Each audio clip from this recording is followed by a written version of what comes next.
Friends, मैं Meena Pandey. Welcome back to my channel serve with love.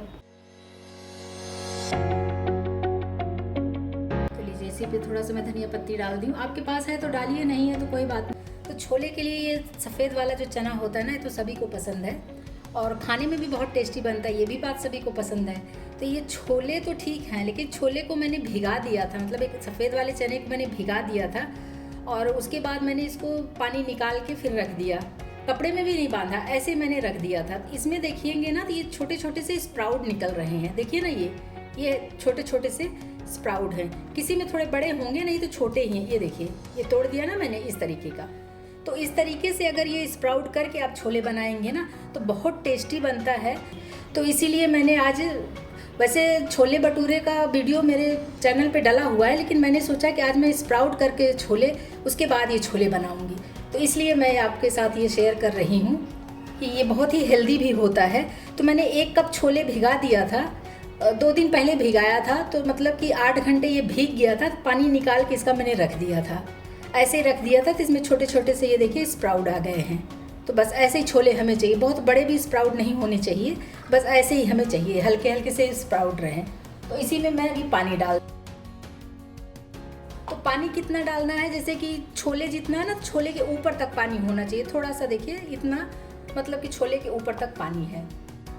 और छोले में उबालने के लिए मैं इसी में देखिए ये 2 लौंग ले रही हूँ और 2 हरी वाली इलायची। इसको ऐसे साबुत डालूँ, इलायची लौंग डाल के इसको मैं बंद कर देती हूँ। कुकर का ढक्कन मैंने बंद कर दिया है।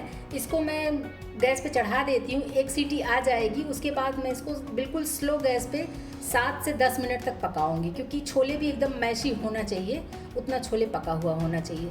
मैदे का भटूरा लोगों को ज़्यादा पसंद आता है, लेकिन मेरे घर में क्या है ना कि हम लोग ज़्यादा मैदा नहीं पसंद करते हैं। तो मैंने इसलिए आटा और मैदा मिला के मैं बनाऊँगी। तो मैंने मैदा थोड़ा ज़्यादा लिया है, आटा कम है। जैसे मान के चलिए कि मैदा अगर 1.5 कटोरी है तो आटा मेरा 1 कटोरी है। तो इसको दोनों को मैं मिला के बना रही हूँ। मैंने ½ टीस्पून अजवाइन लिया है, ऐसे क्रश करके इसको डाल देती हूँ। 1/4 टीस्पून इसी में बेकिंग सोडा डाल रही हूँ, इससे भटूरे हमारे बहुत अच्छे फूलते हैं। टेस्ट के अकॉर्डिंग नमक डाल रही हूँ, क्योंकि छोले से खाएंगे तो छोले में भी तो नमक होगा, तो उसी अकॉर्डिंग ही डालेंगे इसमें। बस अभी इन सब चीज़ों को मिक्स कर लेती हूँ। मोयन के लिए इसमें मैं 2 टेबल स्पून रिफाइंड ऑयल डाल रही हूँ। अभी मैं ये उठा के देख रही हूँ ना, ये देखिए इस तरीके से ये लड्डू बन रहा है। इसमें बहुत अच्छे तरीके से मोयन डल गया है। तो अभी इसमें मैं थोड़ा थोड़ा पानी डाल के एक सेमी सॉफ्ट सा डो हमें तैयार करना है, कि बहुत हार्ड भी नहीं रहेगा और बहुत सॉफ्ट नहीं रहेगा। तो बस थोड़ा थोड़ा पानी डाल के हमें ये डो मैं तैयार कर लेती हूँ। तो ये देखिए आटा हमारा इकट्ठा हो गया है, बस हल्का सा इसमें और पानी लगेगा। तो पानी डाल डाल के इसका मैं डो तैयार कर लेती हूँ। भटूरे का आटा बना के मैंने रख दिया है। तो आज मैं छोले जो बनाऊँगी ना, वो बिना लहसुन प्याज का बनाऊँगी, क्योंकि ऐसे कई लोग बोलते हैं, हमारे सब्सक्राइबर हैं जो कि बोलते हैं कि बिना लहसुन प्याज का मुझे खाना होता है और मेरे पास कुछ है नहीं। तो मैंने सोचा आज मैं छोले ही बनाती हूँ बिना लहसुन प्याज के। तो इसी में मैं 2 टेबल स्पून सरसों का तेल डाल रही हूँ। मैं छोले सरसों का तेल में ही बनाती हूँ, आप अपने अकॉर्डिंग कोई भी तेल यूज़ कर सकते हो। तो किसी किसी को होता है कि जब सरसों का तेल गर्म होने लगता है तो आँखों में लगता है, तो उसके लिए आप इसमें 1 पिंच नमक डाल दीजिए, तो बिल्कुल भी आँखों में नहीं लगेगा। तो बिल्कुल मतलब एकदम हल्का भी हो जाता है और आँखों में जो लोगों को लगता है वो शिकायत भी दूर हो जाएगी। देखने में भी तेल हल्का हो गया है, क्योंकि जो नमक डाल दिया है ना, उससे उसका झार भी ख़त्म हो जाता है और तेल हमारा हल्का हो जाता है। तो इसी में 1 टीस्पून जीरा डाल रही हूँ और 1 तेज पत्ता है, मैंने 2 टुकड़े में कर दिए हैं, इसको डाल रही हूँ। जैसे कि मैं लहसुन प्याज नहीं डालूंगी, तो मैंने ये 5 लाल टमाटर ले लिए हैं और थोड़ा सा ये अदरक ले लिया है, 3-4 अपने अकॉर्डिंग हरी मिर्ची ले ली है। इसको मिक्सी जार में डाल के इसका मैं पेस्ट बना लेती हूँ। टमाटर मिर्ची का हमारा ये पेस्ट बन के तैयार हो, इसको मैं इसी में डाल देती हूँ। ये टमाटर डाल दिया, इसमें मिक्स कर देती हूँ और टमाटर को मैं पकने देती हूँ। गैस को बिल्कुल स्लो कर दिया है। तो इसका चूल्हा इसी में डाल के ऐसे रखूँगी। ये टमाटर हमारा इधर पक रहा है, तो बाउल रख दिया है, इसी में मैं मसाले निकाल लेती हूँ। 1 टीस्पून मैं इसमें धनिया पाउडर ले रही हूँ, 1 टीस्पून इसमें हल्दी पाउडर डालूँगी, 1 टीस्पून काश्मीरी लाल मिर्च पाउडर डालूँगी, इससे कलर बहुत प्यारा आता है। 1 टीस्पून में चना मसाला डाल रही हूँ। 1 टीस्पून जितना कसूरी मेथी लिया, इसको भी इसी में डाल देती हूँ। छोले में इसका भी टेस्ट बहुत अच्छा आता है। ½ टीस्पून गरम मसाला पाउडर डाल रही हूँ।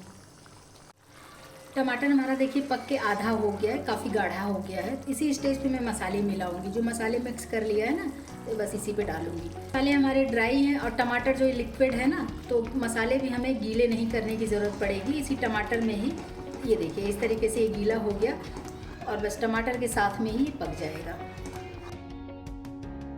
इधर जो ये छोले मैंने उबाल लिया है ना, ये बहुत अच्छे तरीके से पक चुका है। पोटैटो मैशर होता है ना, इसको ले लिया है। इसी से थोड़ा सा मैं इसको ऐसे मैश कर दे रही हूँ। बहुत ज़्यादा नहीं करूँगी, बस 1-2 बार ऐसे चला दूँगी ना, तो हल्का सा मैश हो जाएगा। और देखिए मसाले भी हमारे एकदम से अच्छे तरीके से पक चुका है। इसमें तेल छोड़ दिया है मसालों ने। अभी जो ये छोले हैं ना, ये छोले मैं इसी में डाल देती हूँ। आलू के साथ इसको मिक्स करना है हमें। और आप लोगों को याद होगा कि अभी मैंने इसमें नमक नहीं डाला है।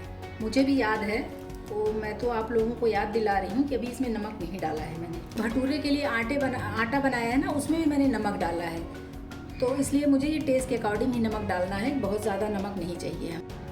बस अभी नमक भी मिक्स कर देती हूँ। इसमें एक उबाल आने देती हूँ। बाकी छोले हमारे पके हैं और छोले में जितना हमने पानी डाला था, पानी भी सफिशिएंट है, तो मैंने ऊपर से पानी भी नहीं डाला है।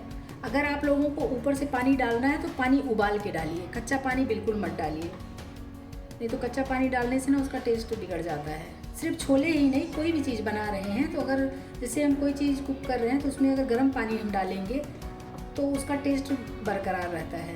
इसमें एक उबाल आने देती हूँ। छोले हमारे बन चुके हैं। देखिए छोले में उबाल आ चुका है, तो एक बार मैं इसको चला लेती हूँ। बाकी छोले हमारे बन चुके हैं, तो बस अभी गैस को मैं बंद कर देती हूँ। तो लीजिए इसी पे थोड़ा सा मैं धनिया पत्ती डाल दी हूँ। आपके पास है तो डालिए, नहीं है तो कोई बात नहीं, बिना धनिया पत्ती के भी बहुत अच्छा छोले बनता है। तो ये जो मैंने मैदा और आटा बना के रख दिया ना, इसको भी रेस्ट मिल चुका है। हाथों में थोड़ा सा तेल लगा के इसको मैं बस हाथ में ऐसे मिक्स कर लेती हूँ और आटा हमारा बहुत अच्छा सा सॉफ्ट सा बन के तैयार हुआ है। मैंने ये थोड़ा सा ये पेड़ा ले लिया, तोड़ लिया है, तो इसी पे मैं थोड़ा सा ये ऑयल डालूँगी, डाल के इसको बढ़ा देती हूँ। और थोड़ा सा ये बेलन में भी लगा लेती हूँ वही ऑयल। बस इसको हमें बेल लेना है। इस तरीके से ओवल शेप में बेल रही हूँ, और आपकी चॉइस है, आप चाहिए तो गोल भी बेल सकते हो। मैं दोनों तरीके से बेल लूँगी, ओवल भी बनाऊँगी और गोल भी बना लूँगी। ये बेल के इसको फ्राई कर लेना तेल में। तो इसी तरीके से मैं बेल लेती हूँ एक, तो फिर फ्राई कर लूँगी। कढ़ाई में तेल डाल के मैंने रख दिया। तेल हमारा गर्म हो चुका है। एक छोटा सा पीस डाल के इसी में चेक कर लेती हूँ। तो देखिए तेल हमारा अच्छे से गर्म हो चुका है। भटूरे बेल लिया है ना, इसको मैं इसी में डाल रही हूँ। इसको डालने के बाद आप चाहे तो ऐसे थोड़ा सा तेल उछाल दो, या फिर इस तरीके से हल्का सा, बहुत हल्का सा ही ऐसे प्रेस करो। बहुत ज़्यादा इसको प्रेस करने की ज़रूरत नहीं है, ये बहुत अच्छे से फूल जाएगा। ये देखिए इसी तरीके से ये मेरा इस तरफ देखिए लाल हो गया है ना, क्रिस्पी टाइप का। तो बस इसी तरीके से मैं दोनों तरफ कर करके निकाल ले रही हूँ इसको। देखिए मैंने एक गोल बना के भी इसमें डाला है। ये जैसे शेप देने से कोई फ़र्क नहीं पड़ता टेस्ट में कि कैसा टेस्ट आएगा। शेप चाहे जैसे बनाइए, टेस्ट तो सेम ही रहेगा। ये कैसे देखिए फूल गया ना, बस इसको भी मैं पलट देती हूँ। और ये बहुत अच्छे तरीके से क्रिस्पी हो रहा है। देखिए कलर कितना प्यारा कलर आया है। तो बस इसी तरीके से मुझे एक एक करके जितने भी चाहिए आपको उतना आप बना लीजिए इसे। तो अभी मैं खाने के लिए सर्व कर देती हूँ। तो मैंने बिना लहसुन प्याज के छोले बना के तैयार किए हैं, साथ में भटूरे भी बनाए हैं। इस तरीके से आप लोग भी बनाइए। अगर आपको मेरी वीडियो पसंद आती है तो लाइक शेयर एंड सब्सक्राइब करिएगा। लास्ट तक मेरी वीडियो देखने के लिए थैंक यू।